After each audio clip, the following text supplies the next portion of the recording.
The inspiration to kickstart Don Carvajal Café really came from my roots. It came from that country life, that campo life of Dominican Republic. I grew up on my grandfather's farm where all we did was agriculture.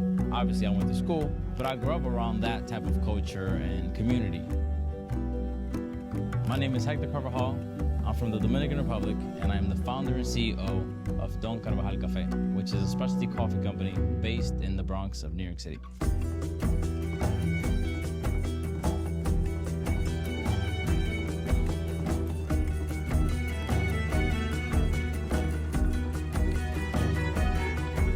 Yeah, I've built this thing that you support me and I support you, and we have a more transparent supply chain of how this whole thing works, you know?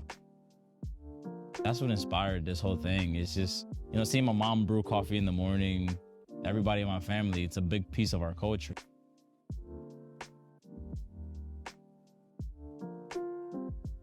When I had the idea for this brand, it automatically came with the name and the face of my grandfather being the representation of it. We've used figures to promote messages, but they weren't real figures. And that's what inspired Don Carvajal. It was just like, I know this man, he's actually related to me. He's a real person who did great things on this earth, who comes from a great background and did great things for his community. I like that to be the face that represents this thing. I thought about my community. What does my community really want and what do they consume? At the end of the day, people are gonna tell you what they want, and they're always gonna be right about that. They can never be wrong about their preferences.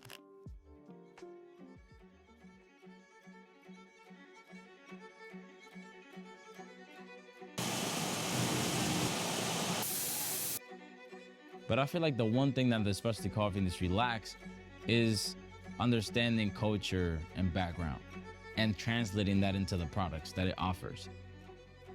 You know, working with MiiR has been a really good time. What we did with this Moka Pot was reinvent it and just make it more modern, make it more sleek, make it look more beautiful, and brew a certain way. You know what I mean? We want you to connect with this.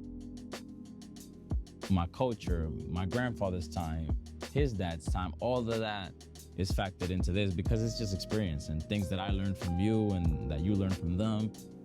It was really interesting, just really figuring out what worked and what didn't work for it. And it was just something that I felt so eligible for because I've been seeing Moka Pots since I was born. Like literally from different parts of the world to different times in my life, I've always grown up around a Moka Pot.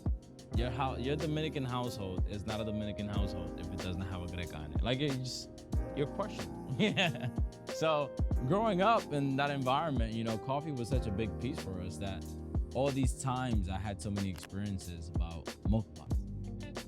Since day one and getting to this moment now, we've been working on this for a while, you know, and it was really a lot of back and forth about making it perfect, you know, or making it close to perfect. Like, how do we think this is supposed to be?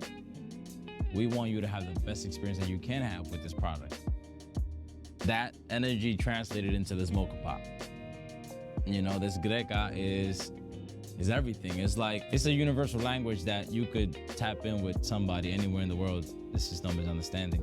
Coffee is that type of thing. And that's what I feel like the Moka Pot is gonna do. It's gonna bridge a lot of gaps. It's gonna open up a lot of doors. What's really exciting about this project is the fact that I get to make something that's representative of the communities that I'm from, where I grew up, which is the Dominican Republic, and then I was raised in the Bronx and Fordham, you know, and it's just a product, but I feel like it goes way beyond that. It becomes a community. It becomes a space for people. This is the new standard now.